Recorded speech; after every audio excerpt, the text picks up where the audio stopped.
Hello class. I hope आप सब अच्छे होंगे। आज हम लोग पॉलिटिकल साइंस का chapter 1 challenges of nation building को डिस्कस करेंगे।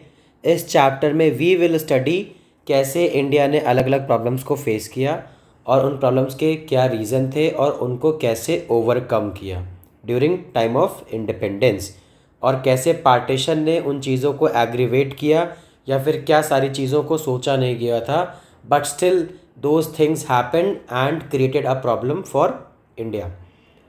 अब हम लोग इस चैप्टर को स्टार्ट करने से पहले इसमें कुछ बेसिक चीज़ें हैं उनको समझ लेते हैं। एक इंडिया के बारे में जिस्ट समझ लेंगे ताकि आपको एक बैकग्राउंड मिल जाए जिससे आपको क्लियर रहे कि हम लोग किस बैकग्राउंड पे, किस कैनवस पे we are painting a picture. ठीक, अब स्टार्ट करते हैं। तो होता क्या है कि 14 और 15 अगस्त 1947 को इंडिया को मिडनाइट में इंडिपेंडेंस मिलती है। मिडनाइट मतलब रात के 12 बजे, दैट इज़ 1200 AM। इस टाइम पर आपको जो है इंडिया का इंडिपेंडेंस होता है। 14 अगस्त पाकिस्तान का इंडिपेंडेंस डे होता है, 15 को इंडिया का होता है। तो ये क्योंकि इसी वजह से जैसे ही मिडनाइट होती है उस टाइम पर दोनों चीज़ों को फाइनलाइज कर दिया जाता है और ये दो कंट्रीज़ का फॉर्मेशन हो जाता है। ठीक है, और Jawaharlal Nehru the first PM of India अपनी एक स्पीच देते हैं कॉन्स्टिट्यूंट असेंबली के सामने जिसको बोलते हैं ट्राइस्ट विद डेस्टिनी, जो यहाँ पे मैंने हाईलाइट कर रखा है, tryst with destiny speech. Tryst का मतलब होता है meeting, that is meeting with destiny. तो इनकी ये स्पीच बहुत फेमस है, इसमें कई सारी चीज़ें इन्होंने बात करी थी। आपको टाइम मिलेगा तो आप पढ़ लेना, वो एडिशनल इन्फॉर्मेशन के लिए बस आपको ये पता होना चाहिए। ठीक है, और ये इससे एड्रेस करते हैं। देन अब जो इंडिया इस टाइम पर होता है तो ऐसा नहीं है कि 15 अगस्त को इंडिया इंडिपेंडेंट हो गया और सारी प्रॉब्लम सब ख़त्म हो गई या फिर जो भी चीज़ें थी वो एकदम ट्रैक पर आ गई, रेगुलरली सब चीज़ें चलने लगी, ऐसा नहीं है। वो बस डिवीज़न फाइनलाइज हुआ बट प्रॉब्लम्स एक्चुअली में उसके बाद शुरू हुई। जो प्रॉब्लम्स पहले परसिस्ट कर रही थी वो इस टाइम पर आकर काफ़ी एक बिगर फॉर्म ले लेती हैं जो प्रॉब्लम क्रिएट करती हैं कंट्री के लिए। ठीक है, freedom came with the partition of the country and the year 1947 जो था वो वायलेंस से भरा हुआ था और लोगों में trauma, it created trauma in the lives of people. क्यों, अभी हम उसकी आगे बात करेंगे कि कैसे लोगों के लिए ट्रॉमा उसमें हो जाता है 1947 में, कि आज़ादी तो मिली, इंडिपेंडेंस तो मिली but still people were sad and they were traumatized by the things that were happening at that point of time. ठीक है, तो जो ये सारे ट्रॉमाज हैं क्यों थे, प्रॉब्लम क्या आई, हम लोग अब आगे डिस्कस करेंगे। आप इस इमेज में देख सकते हो Jawaharlal Nehru is speaking from red fort. ठीक, फिर ये उस टाइम का हिंदुस्तान टाइम्स का हेडलाइन है, end of 200 year old British rule in India. अब कंट्री जब इंडिपेंडेंट होती है तो सबसे पहले इंडिया के पास चैलेंजेस आते हैं। चैलेंजेस कई सारे आते हैं बट यहाँ पर we will be discussing 3 main challenges जिनकी वजह से थोड़ा प्रॉब्लम्स ज़्यादा थी। तो उन चैलेंजेस की हम जब बात करेंगे तो broadly India faced 3 kind of challenges. The first and the immediate was shaping a nation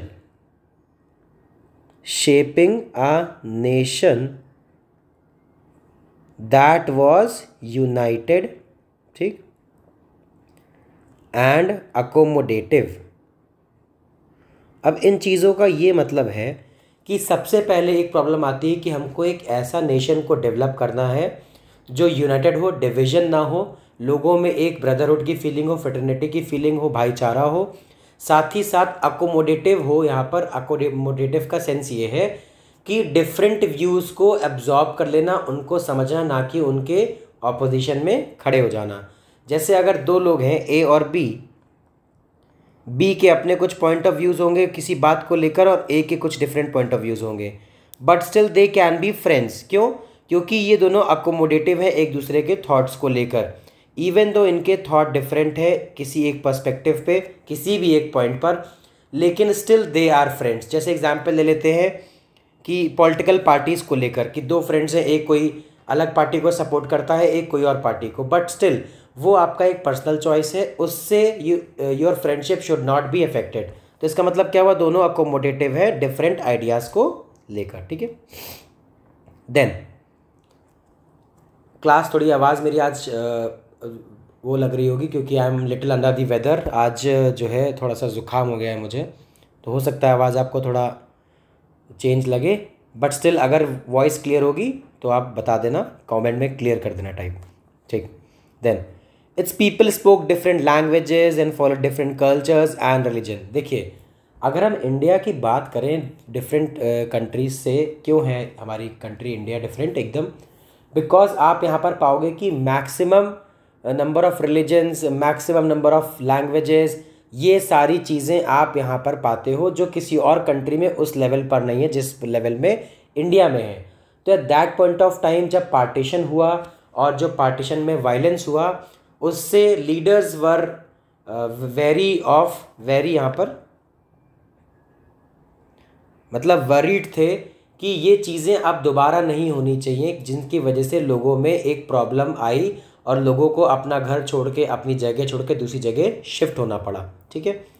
तो क्योंकि डिफरेंट लैंग्वेजेस हैं, डिफरेंट कल्चर्स हैं, तो उन सबको अकोमोडेट करना है, किसी एक को प्रमोट नहीं करना है, ठीक है। अब कुछ सीरियस क्वेश्चंस यहाँ पर लिखे हैं कि जैसे सीरियस क्वेश्चंस उस टाइम पर ये थे कि इंडिया का फ्यूचर कैसा होगा, क्या इंडिया सर्वाइव कर पाएगी एक यूनिफाइड कंट्री की तरह, क्या इंडिया में जो नेशनल यूनिटी है वो एम्फेसाइज होगी, और उसको एम्फेसाइज करने के लिए क्या हमें बाकी सारे ऑब्जेक्टिव्स पे कॉम्प्रोमाइज़ करना पड़ेगा, या फिर क्या सारे रीजनल और जो सब नेशनल आइडेंटिटीज़ हैं इनको सबड्यू करना पड़ेगा। मतलब क्या होता है इन सारी चीज़ों का कि जो हमारा बिगर पिक्चर थी, आर बिगर पिक्चर वाज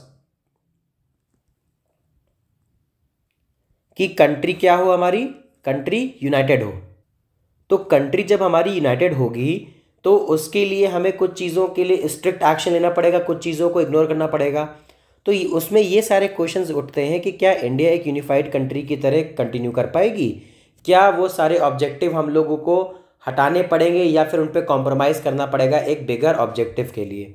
तो ये सारी चीज़ें आती हैं, और बट ये सारी चीज़ें हम अभी देखेंगे कैसे लीडर्स ने अपने एक्यूमेंस से, अपने इंटेलिजेंस से, अपने पेशेंस से, ब्रेन से, अपने क्या कहते हैं एक्सपीरियंसेस से इन चीज़ों को समझा और इसको संभाला, ठीक है। सेकेंड चैलेंज था डेमोक्रेसी इस्टेब्लिश करना। देखो अब उस टाइम पर क्या होता है कि कई सारी कॉलोनीज़ बन रही थी eight that point of time. Britain, क्योंकि जो है हर जगह पे, मैक्सिमम जगह पे कॉलोनीज़ थी ब्रिटेन की और अदर यूरोपियन कंट्रीज़ की, और उसके पहले भी थी। तो कई जगह पर यह देखा गया था कि when a country was freed from colonization, तो वहाँ के कुछ पर्टिकुलर लोगों ने अपने इंटरेस्ट को फुलफ़िल करने के लिए लोगों को बेवकूफ़ बना के या लोगों को अपने साथ किसी एक प्रोपेगेंडा को प्रमोट करने के लिए जोड़ लिया, and ultimately that country did not become a democracy, instead it converted into a autocracy, dictatorship या इसी फॉर्म ऑफ गवर्नमेंट में जिसमें कुछ लोग ही रूल करते थे या एक पर्टिकुलर पर्सन रूल करता था, ठीक है। तो जब ये सारी चीज़ें आपकी होती हैं तो उस टाइम पर एक और ये चैलेंज आया कि हमको डेमोक्रेसी इस्टेब्लिश करनी है, इतने सारे लोग हैं, सबके पॉइंट को एक्सेप्ट करना है, सब चीज़ों को, तो इसीलिए democracy was best for India. Then constitution की जब बात करते तो कॉन्स्टिट्यूशन में भी बोला गया कि सबको फंडामेंटल राइट्स मिलेंगे, सबको क्या कहते हैं वोटिंग राइट्स मिलेंगे, एक पार्लियामेंट्री फॉर्म ऑफ गवर्नमेंट होगी जिसमें लोग अपने रिप्रेजेंटेटिव को चूज करेंगे, and that representative will represent a particular region और अ एरिया।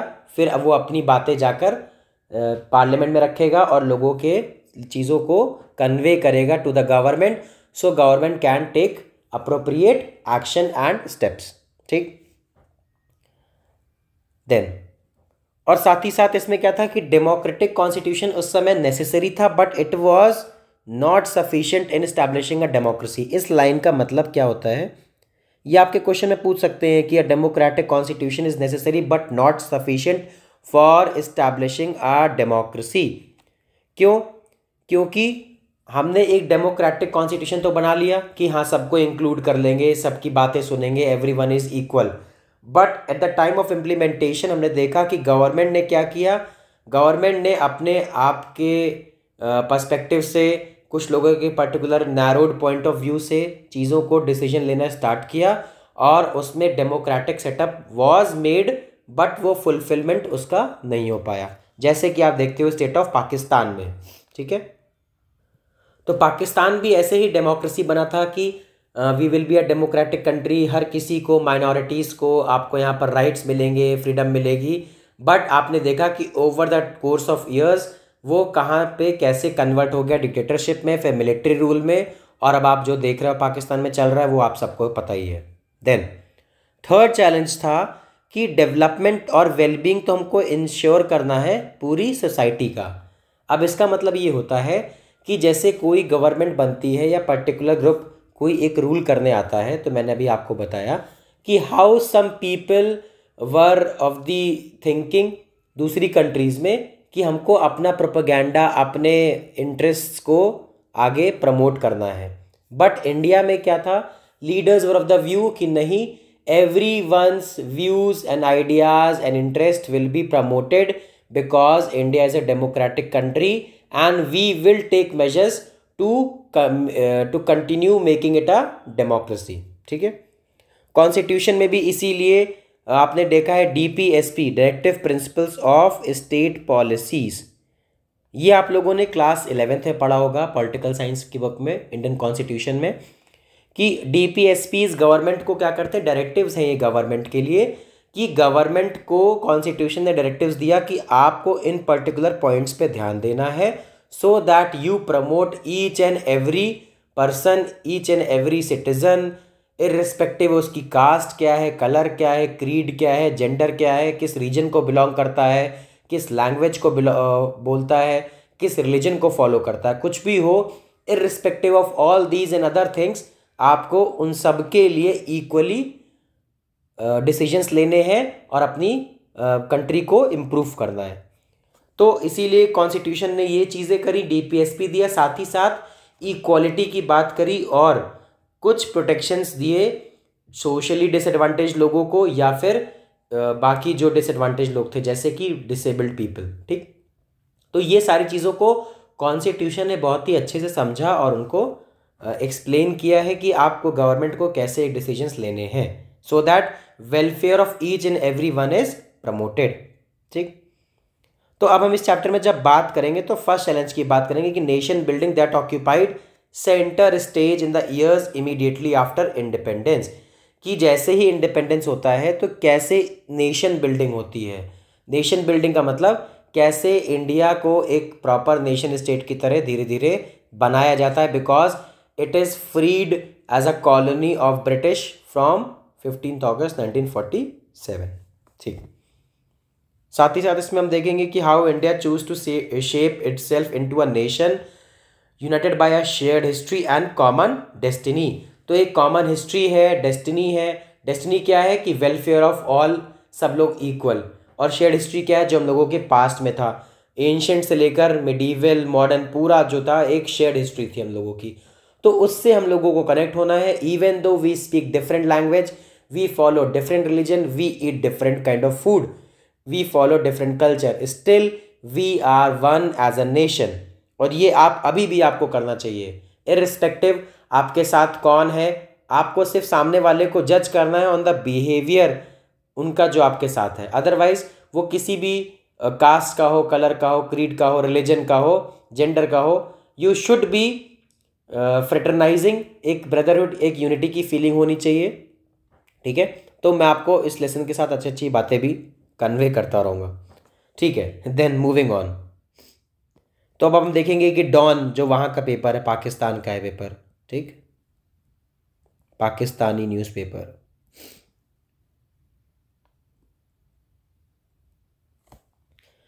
देन ये आप देखो मोहम्मद अली जिन्ना है, इन्होंने यहाँ बात करी है कि कोई भी हो, माइनॉरिटी हो, मेजॉरिटी हो, सबको इक्वल राइट्स मिलेगा। You are free to go to your temples, free to go to your mosque और any other place of worship, that has nothing to do with the business of the state. आप कुछ भी करिए but country को मतलब नहीं है। ये चीज़ें उन्होंने कही, बट एक्चुअली में पाकिस्तान में ये सारी चीज़ें बाद में नहीं हुई।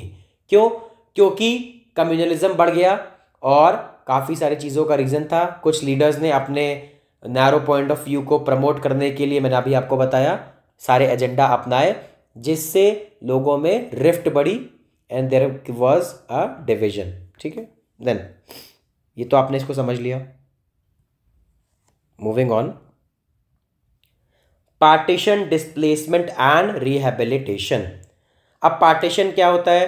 पार्टीशन यहाँ पर जब हुआ 14 और 15 अगस्त को, कि लोगों को बता दिया गया कि हाँ अब कंट्रीज दोनों इंडिपेंडेंट हो गई हैं। 14 अगस्त को पाकिस्तान, 15 अगस्त को इंडिया एट द मिडनाइट, और दोनों कंट्रीज में डिवीजन हो गया है, उनकी बाउंड्रीज ये हैं। तो अब जो लोग इंडिया के हैं, मुस्लिम्स हैं, वो वहाँ चले जाएं, पाकिस्तान में है माइनॉरिटी है, हिंदूज हैं, सिख्स हैं, वो इंडिया चले जाए, इस तरीके की बातें उस टाइम पर होने लगती हैं। इसीलिए डिस्प्लेसमेंट एंड रिहेबिलिटेशन की बात यहाँ पर हम लोग करेंगे। ठीक है, तो जो आइडिया था टू नेशन थ्योरी का, ये जो टू नेशन थ्योरी का आइडिया था, ये मुस्लिम लीग ने प्रोपोगेट किया था। इनका पर्पस था कि Hindus and Muslims both are different. ये आप देखोगे कि यहाँ पाकिस्तान में ये प्रॉब्लम ही है। यहाँ के जो एलीट लीडर्स हैं, रूलर्स हैं, उनके साथ यही इशू होता है कि उनकी थिंकिंग चेंज नहीं होती, क्योंकि उनको अपने व्यूज़ को प्रोपोगेट करना होता है ताकि they can maintain their leadership. जैसे आपने देखा था अभी कुछ टाइम पहले, एक पाकिस्तानी जनरल थे, उन्होंने बोला था कि Hindus and Muslims are different. तो वो चीज़ तब भी थी, वो चीज़ इनके यहाँ अभी भी है। इसीलिए Pakistan can not grow as a nation, क्योंकि वहाँ की लीडरशिप ही जब ये सारी बातों को प्रमोट करेगी तो you can never grow as a nation, because आप लोगों को इन्हीं चीज़ों में कन्फाइन करके रखोगे एंड आप प्रमोट नहीं कर पाओगे कि वहाँ पर पढ़ाई हो, वहाँ पर डेवलपमेंट हो और बाकी सारी चीज़ें हो जिससे कंट्री ग्रो करे। ठीक, और ये हर जगह होता है। पाकिस्तान में आपको देखने को मिला, ये हर जगह का है। हर कंट्री में कहीं ना कहीं आपको कुछ ना कुछ चीज़ें ऐसी मिल जाएंगी। तो इट इज़ क्या कहते हैं, कॉमन, कहीं पे ज़्यादा होगा, कहीं पे बस कम। ठीक है, then coming back to the topic, तो पाकिस्तान का जो टू नेशन थ्योरी थी वो मुस्लिम लीग ने प्रोपोगेट किया था। Muslim League was fund by Khwaja Salimullah in Dhaka on 30 December 1906। ये इसीलिए मैंने आपको बता दिया कि अगर आपके पास एक एडिशनल इन्फॉर्मेशन हो जाती है कि हु फाउंडेड मुस्लिम लीग, तो यू नो कि Khwaja Salimullah in Dhaka on 30 December 1906 founded Muslim League. Then तो कई सारे पॉलिटिकल डेवलपमेंट्स होते हैं। फिर 1940s में मुस्लिम लीग और कांग्रेस में पॉलिटिकल कंपटीशन चलता है कि कौन ज़्यादा सीट्स पाएगा या कौन अपनी डिमांड्स को ब्रिटिश से एक्सेप्ट करवा पाएगा। क्योंकि होता क्या है, जब आप ब्रिटिश गवर्नमेंट उस टाइम पे थी, तो ब्रिटिश का भी पर्पज़ ये था कि हिंदूज़ एंड मुस्लिम्स में एक डिवीज़न क्रिएटेड रहे। तो जो ये डिवीज़न रहेगा तो वो लोग अपने बेनिफिट के लिए नहीं सोच पाएंगे and they will B fighting amongst themselves. तो सेम चीज़ थी, तो इसी वजह से मुस्लिम लीग और कांग्रेस तो मतलब wanted a welfare for everyone, but Muslim League का पर्सपेक्टिव ये था कि नहीं, हमको we need a different nation, जिसके लिए पाकिस्तान का क्रिएशन होना चाहिए। फिर प्रोसेस ऑफ पार्टीशन। अब क्या होता है कि प्रोसेस क्या होता है कि सीधे बोल दिया जाता है कि हाँ ये सारी चीज़ें हैं, आपने डिवीज़न कर दिया है। डिवीज़न किस बेसिस पर किया है? रिलीजन के बेसिस पर, कि मुस्लिम्स अलग हो जाएंगे, हिंदूज़ अलग हो जाएंगे। पाकिस्तान में जो मुस्लिम मेजॉरिटी एरियाज़ हैं, इंडिया में एक्चुअली जो उस टाइम के इंडिया में मुस्लिम मेजॉरिटी एरियाज़ हैं, ईस्ट और वेस्ट साइड पर, वो पाकिस्तान का पार्ट बन जाएंगे। ठीक है, वेस्ट साइड पर आपका पाकिस्तान है प्रेजेंट डे का, और ईस्ट साइड पर उस टाइम का अभी का प्रेजेंट डे का बांग्लादेश, उस टाइम बोलते थे उसको ईस्ट पाकिस्तान। तो बोला गया कि यहाँ पर दोनों जगह पर we have Muslim majority, so these two parts will be known as Pakistan, और भले ही they are divided by India but still they will be known as Pakistan. ठीक, और वैसे ही इंडिया में नॉर्थ वेस्टर्न फ्रंटियर प्रोविंसेस में, तो वहाँ पर भी मुस्लिम मेजॉरिटी एरिया है, तो वो पाकिस्तान का पार्ट हो जाएगा। इस तरीके की कई सारी बातें करी गई। ठीक है, और बोला गया कि जहाँ पर मुस्लिम ज़्यादा होंगे वो पाकिस्तान हो जाएगा, जहाँ पर हिंदू ज़्यादा होंगे वो इंडिया का पार्ट हो जाएगा। तो सीधा सिंपल सा पर्पस था, सिंपल सा पर्पस एंड सिंपल सा रीज़न आप बोल सकते हो, वॉज रिलीजन था। तो रिलीजन से वजह से ये सारी चीज़ें होती हैं। लेकिन कई मुस्लिम लीडर्स थे, जिनमें से one of the famous Muslim leader थे खान अब्दुल गफ्फार खान, जिनको we know him as Frontier Gandhi. Gandhi के डिसाइपल थे, गांधी जी को बहुत मानते थे, तो ये इस वजह से इनका नाम फ्रंटियर गांधी था। ये north west and frontier provinces को लीड करते थे। तो इनका था कि डिवीजन नहीं होना चाहिए पाकिस्तान और इंडिया में, और ऐसा नहीं है कि सारे मुस्लिम्स पाकिस्तान में जाना चाहते हैं, people want to stay in India as well. चल फिर तो अब क्या होता है कि ये सारी चीज़ों के बेसिस पर डिवीजन होता है। और क्या प्रॉब्लम आती है कि जो बांग्लादेश है प्रेजेंट टाइम का, उस टाइम बंगाल था, और आज का पंजाब और उस टाइम का पंजाब। तो पंजाब आप देखोगे कि पाकिस्तान में भी पंजाब है, इंडिया में भी। तो ये पूरा जो पंजाब का रीजन था, यहाँ पर भी ऐसे ही था कि जो डिवीज़न उस बेसिस पर होगा कि जहाँ पर मुस्लिम ज़्यादा हैं तो वो पाकिस्तान चला जाएगा एरिया, जहाँ हिंदू ज़्यादा हैं वो इंडिया में आ जाएगा। सेम चीज़ बांग्लादेश के टाइम पर, मतलब प्रेजेंट डे बांग्लादेश, तो उस टाइम का बंगाल पे भी सेम चीज़ अप्लाई करी कि जो मैक्सिमम पार्ट है ईस्ट बंगाल का पार्ट है, वो वहाँ पे मुस्लिम ज़्यादा हैं, तो it will go to East Pakistan and the West Bengal will come to India. इसीलिए हम उसको वेस्ट बंगाल बोलते हैं, क्योंकि it is on the western side. अगर आप देखोगे तो वेस्ट बंगाल है तो एक्चुअली इंडिया के ईस्ट में, बट उसको वेस्ट बंगाल क्यों बोला जाता है? कई बार आप लोगों का क्वेश्चन होता है या छोटे क्लासेस में बच्चे पूछते हैं कि sir why do we call it a West Bengal, why do we call it West Bengal? It is called West Bengal because ये जब पार्टीशन हुआ तो ये ईस्ट बंगाल और वेस्ट बंगाल में, तो ईस्ट बंगाल जो बांग्लादेश बन गया और इसका नाम as it is West Bengal रह गया, ठीक है, जबकि है ये आपके ईस्टर्न साइड में। तो ये बहुत ही कॉमन सा क्वेश्चन है, कॉमन बच्चों को लगता है तो बच्चे पूछ लेते हैं, इसलिए मुझे आया तो मैंने कहा आपको भी बता दें। फिर क्या होगा? प्रॉब्लम थी माइनॉरिटीज़ की, दोनों की साइड। माइनॉरिटीज़ की क्या प्रॉब्लम थी? माइनॉरिटीज़ की ये प्रॉब्लम थी कि दोनों साइड में पीपल वर लाइक कि यहाँ पर इस जगह पर हम एंसेस्टर्स के टाइम से रह रहे हैं, तो how can we leave this part of life यहाँ पर और हम दूसरी जगह मूव कर जाएं। सेम चीज़ इंडिया में भी थी, सेम चीज़ पाकिस्तान में भी थी कि कई लोग थे कि हम यहाँ पर रहते हैं बहुत जनरेशन से, how can we leave our asset liabilities, लोगों के साथ बॉन्डिंग है ना, फैमिली, रिलेटिव्स, फ्रेंड्स, कैसे आप छोड़ के तुरंत ही आप दूसरी जगह चले जाओगे?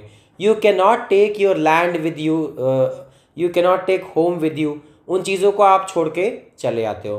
तो आप देखते भी हो कि कई सारे जो पुराने घर हैं आज के पाकिस्तान में भी, आज के इंडिया में भी, जो बॉर्डर एरियाज़ पे हैं, वो लोग वहाँ पे कई लोग छोड़ के चले आए तो वहाँ पर वहाँ के लोग बस गए, और यहाँ से कई लोग चले गए तो यहाँ पर नए लोग उनके घरों में बस गए, and they were given ownership. इस तरीके से गवर्नमेंट ने उनको ये कर दिया दोनों जगह पर, ठीक। तो अब ये चीज़ होती है, साथ ही साथ होता है कि कई सारे एरियाज़ थे जहाँ पर मुस्लिम पॉपुलेशन ज़्यादा थी, पाकिस्तान में भी हिंदू पॉपुलेशन ज़्यादा थी, तो कैसे वो लोग उन एरियाज़ को डिवीज़न करेंगे? अब ऐसा है कि मान लेते हैं ये पाकिस्तान का एरिया है, यहाँ पर इस एरिया में मुस्लिम कम है, हिंदू ज़्यादा हैं, तो अब आप ऐसा तो नहीं कर सकते हो कि ये पूरा पाकिस्तान हो गया और ये वाला हिस्सा आपका हिंदूज़ का हो गया। तो ये सारी प्रॉब्लम्स भी उस समय पर आई कि लोग पीपल फेल्ट कि दे वर ट्रैप्ड, कि अब हम करें क्या, दे वर कन्फ्यूज्ड। देन फिर क्या होता है, जैसे ही वायलेंस स्टार्ट होता है, मतलब पार्टीशन स्टार्ट होता है, आपका वायलेंस शुरू हो जाता है। फिर वही बात जो मैं आपको अभी बता रहा था, ये भी कुछ लोगों के नैरो पॉइंट ऑफ व्यू का रीज़न होता है कि जैसे ही पार्टीशन हुआ, they promoted violence against other communities, ठीक है। तो ये बॉर्डर के दोनों साइड होता है, मैक्सिमम पाकिस्तान में भी चला, ये आपको पता ही है, देखा है आपने, ठीक है। तो यहाँ पर भी हुआ, वहाँ पर भी हुआ, यहाँ के लोग भी एंग्विश थे, देवर एंग्री कि हमारे लोगों को मारा जा रहा है, तो ये उनको किल करते थे, वहाँ के लोग यहाँ के लोगों को किल करते थे, जब when people were taking refuge in the other parts of the areas, ठीक है। लोगों को घर छोड़ के जाना पड़ा, तुरंत भागो, they could take nothing, they could only take their clothes, या फिर कुछ पैसे और कुछ अपनी इंपॉर्टेंट चीज़ें, और बाकी सारी चीज़ें they had to leave there, जिससे उनका बहुत सारा लॉस हुआ। एक मेमोरीज होती हैं, it is not about money और प्रॉपर्टी दैट दे लॉस्ट, ठीक, it is about the memories they are losing, it is about connection with the people, it is about the area that they have been living for centuries, तो वो सारी चीज़ें होती हैं। इसका trauma जो होता है that is far more greater than the trauma of losing money. भाई मनी आपने आज 100 रुपये लूज़ किया, कल आप 100 रुपये कमा लोगे, but if you lose a particular thing of sentimental value जो आपकी होगी, you can not replace that thing. ठीक है, तो इसी तरीके से ट्रॉमा हुआ। देन कॉन्सिक्वेंसेज ऑफ पार्टीशन क्या हुए? कॉन्सिक्वेंसेज ये थे कि लोगों को कम्युनिटी वायलेंस हुआ, लोगों को रिलीजन के नाम पे मारा गया कि ये अलग रिलीजन का है, ये हमारे रिलीजन का नहीं है तो इसको किल कर दो। लोगों के घरों को लूट लिया गया एंड विमेन वर अबडक्टेड, उनकी शादी ज़बरदस्ती कर दी गई, उनका रिलीजन चेंज कर दिया गया। ठीक है, इस तरीके से काफ़ी सारी प्रॉब्लम्स आई। विमेन को कई बार उनकी खुद की फैमिलीज़ ने किल कर दिया because to preserve the honour of their family. Because जो विमेन को देखा जाता था उस पॉइंट ऑफ टाइम पे, या आप आज भी देखोगे कि women are considered to be कि they represent respect of a family. So if they do something wrong या उनके साथ कुछ होता है तो लोग सोचते हैं कि ये फैमिली के साथ गलत है, जबकि ये चीज़ ऐसी नहीं होनी चाहिए। Because you can not force a person of particular gender की रिस्पेक्ट उसी के हाथ में है या फिर रिस्पेक्ट उसी से बंधी हुई है। ठीक है, that is a completely different and Orthodox views. ठीक है, समझ में आ रहा है ना आपको? तो ये उस टाइम पर था, उस टाइम पर जो भी लोगों के पॉइंट ऑफ व्यू थे, इस वजह से सारे एक्शंस लिए गए। देन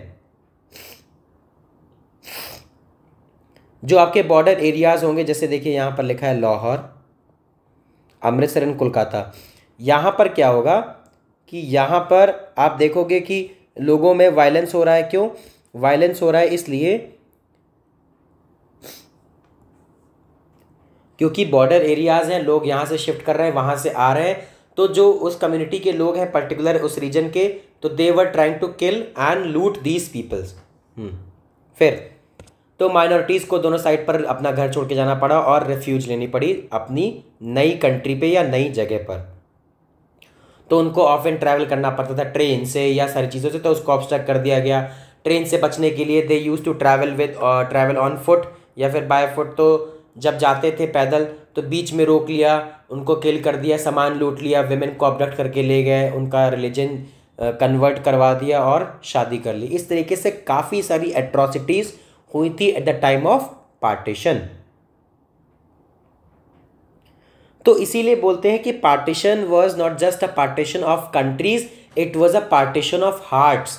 देखिए मैंने यहाँ पर इसको इसीलिए कर रखा है ये हाईलाइट कि पार्टीशन सिर्फ ये नहीं था कि पार्टीशन हो गया, दो कंट्रीज़ को आपने डिवाइड कर दिया कि हाँ ये इंडिया ये Pakistan, no, but it was partition of hearts, कि आपने दिल को डिवाइड कर दिया है।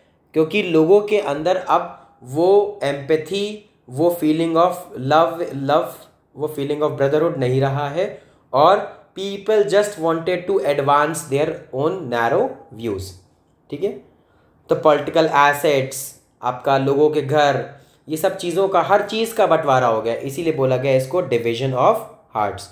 ठीक है, फिर it is estimated that the partition forced about 80 lakh people जिन्होंने माइग्रेट किया, और इसमें से भी 5 से 10 lakh were killed in violence.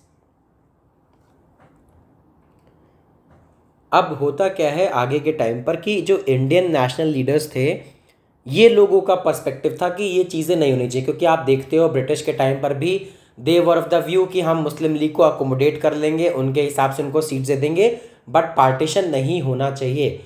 तो इंडियन लीडर्स का तो ऑलरेडी पॉइंट था कि हाँ पार्टीशन नहीं होना चाहिए, और साथ ही साथ अगर पार्टीशन हुआ है तो ऐसा नहीं होगा कि इंडिया जो है हिंदू नेशन बन जाएगा। No, it will be a nation which will accommodate each and every religion with equal respect and love. ठीक, तो उस टाइम पर इंडिया में मुस्लिम पॉपुलेशन थी 10 से 12% 1951 में, तो वो चीज़ें थी। तो और यहाँ पर कभी भी ये प्रॉब्लम नहीं आई, क्योंकि गवर्नमेंट ने कभी इस चीज़ को जस्टिफाई नहीं किया कि एक पर्टिकुलर रिलीजन के लोग यहाँ पर बुरे हैं या फिर they are outsiders. People were treated as if they were the residents of this country from time immemorial. और था भी ऐसा, जो लोग इंडिया और पाकिस्तान, अल्टीमेटली पाकिस्तान था तो इंडिया का ही पार्ट ना, तो if they were living in Pakistan and they took refuge in India, तो those people were still part of India, तो कोई नया बात तो है नहीं। तो ये पर्सपेक्टिव, ये ब्रॉड माइंड थिंकिंग थी हमारे नेशनल लीडर्स की उस पॉइंट ऑफ टाइम पर। Then Muslim League was form to protect the interest of the Muslims. तो ये हम लोग पढ़ चुके हैं कि मुस्लिम लीग का जब फॉर्मेशन हुआ था तो उनका पर्सपेक्टिव सिर्फ ये था कि ब्रिटिश के सामने हम अपने मुस्लिम्स कम्युनिटी की डिमांड्स को रख पाए और उसको लेकर डिस्कस कर पाए, so that we also get some benefit. तो यहाँ पर अल्टीमेटली वही चीज़ों का रिजल्ट था कि ये जो पार्टीशन होता है और सारी प्रॉब्लम्स क्रिएट होती हैं। इंडिया में भी कुछ लोग थे कि दे वांटेड हिंदू नेशन बन जाए इंडिया, बट ऐसा नहीं था, क्योंकि मेजॉरिटी के साथ यही था कि हम लोगों को we need to be the क्या कहते हैं अकोमोडेटिव नेशन, कि कोई भी आए, कोई भी किसी भी कल्चर का हो, रिलीजन का हो, लैंग्वेज का हो, वो यहाँ पर अपना रह सकता है आराम से, उसके ऊपर कोई रिस्ट्रिक्शन नहीं है, कोई प्रेशर नहीं है किसी भी चीज़ को अलग से करने का। ठीक है, इसीलिए बोलते हैं इंडिया को, बोलते हैं एक टर्म आता है बोल ऑफ सैलेड। जैसे बोल ऑफ सैलेड टर्म पता है ना आपको, बोल ऑफ सैलेड में ये होता है कि कई सारी वेजीज होती हैं, वेजिटेबल्स, वो मिक्स हो जाती हैं, मिक्स करते हैं, ठीक है, कई सारी कर देते हैं मिक्स, बट इसके बाद भी जब आप उनको सेपरेट करोगे तो they will maintain their unique quality और इंटैक्ट रहेंगी। जैसे आपने कैबेज लिया, ठीक है, आपने पीज ली, ये सारी चीज़ें आपने ली, मिक्स कर दिया एक सैलेड की तरह, तो जब आपने उनको सेपरेट किया तो यू कैन सेपरेट देम, तो एक डिफरेंट है। ठीक है, तो बोल ऑफ सैलेड कि सब साथ में भी हैं while maintaining their uniqueness and unique ability, तो सबके साथ भी हैं और सबकी एक यूनिक क्वालिटी भी है जो उनको दूसरे से डिफ्रेंशिएट करती है, which will help in advancing our nation. तो ये बोल ऑफ सैलेड, अगर आपने बोल ऑफ सैलेड पढ़ लिया है मुझसे तो कमेंट कर देना #bowl of salad and comment down your favourite salad. ठीक है, ये भी बता देना मुझे, अगर आपने पढ़ लिया है तो मुझे पता चल जाएगा कि हाँ, जितने लोगों ने देखा है उन लोगों ने बोल ऑफ सैलेड को पढ़ लिया है। देन मूविंग ऑन, तो ये आपको बोल ऑफ सैलेड समझ में आ गया कि कई सारे लोग हैं, मिक्स रहेंगे, but still they will maintain their unique ability.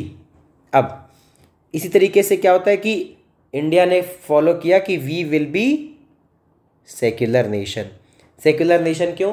क्योंकि हम किसी एक रिलीजन को प्रमोट नहीं करेंगे और हम लोग सारे रिलीजन को इक्वल रिस्पेक्ट देंगे, और कोई भी ऐसा नहीं होगा कि एक पर्टिकुलर रिलीजन को बिलोंग कर रहा है तो वो दूसरे से सुपीरियर है या फिर उससे इन्फीरियर है। Everybody is equal for this nation, हर कोई यहाँ पर इक्वल रेजिडेंट है, हर कोई यहाँ पर इक्वल रोल प्ले करता है। ठीक है, इसीलिए सेकुलरिज्म को इंडियन कॉन्स्टिट्यूशन में ऐड किया गया कि हमारा पर्सपेक्टिव ही यही रहेगा कि हम रिलीजन को इन्वॉल्व नहीं होने देंगे, जिससे हमारी country will be united and we will flourish as a nation. तो इसीलिए हमने बोला ना बोल ऑफ नेशन। कई सारे रिलीजन्स हैं, कैबेज है, आपका कैरेट है, आपका पीस है, इस तरीके से आपका हिंदू है, मुस्लिम्स हैं, आपके बुद्धिस्ट हैं, जैन्स हैं, पारसीज हैं, ज्यूज़ हैं, ईच एंड एवरी वन, जो कोई माइनॉरिटी में है, कोई थाउजेंड्स में है, कोई करोड्स में है, कोई लैक्स में नंबर्स हैं, but still each one is important to maintain that flavour of our rich country. ठीक है, तो इस टॉपिक को अब यहाँ पे ख़त्म करते हैं। ये आपका पार्ट 1 एंड हो गया है। अब आगे के पार्ट में वी विल बी डिस्कसिंग कि प्रिंसली स्टेट्स का इंटीग्रेशन कैसे होता है। Thank you class. आपका कोई डाउट होगा तो please comment your doubt, please comment your doubt and I will be taking it up in the another video, जो आपका नेक्स्ट पार्ट आएगा। ये चैप्टर मैक्सिमम आपका 3 पार्ट में कवर हो जाएगा and I will try to keep video short, but थोड़ा explanation चाहिए होता है, इसलिए थोड़ा वीडियो लॉन्ग हो जाते हैं, हाफ एन आवर के, बिकॉज आई वॉन्ट कि आप एक बार चैप्टर समझ जाओ, फिर उसके बाद we will be taking revision classes as well, कि आपको 15 मिनट्स में चैप्टर का जिस्ट में फ्लो चार्ट के फॉर्म में आपको समझा दिया और आपका काम खत्म हो गया। Thank you class and have a nice day.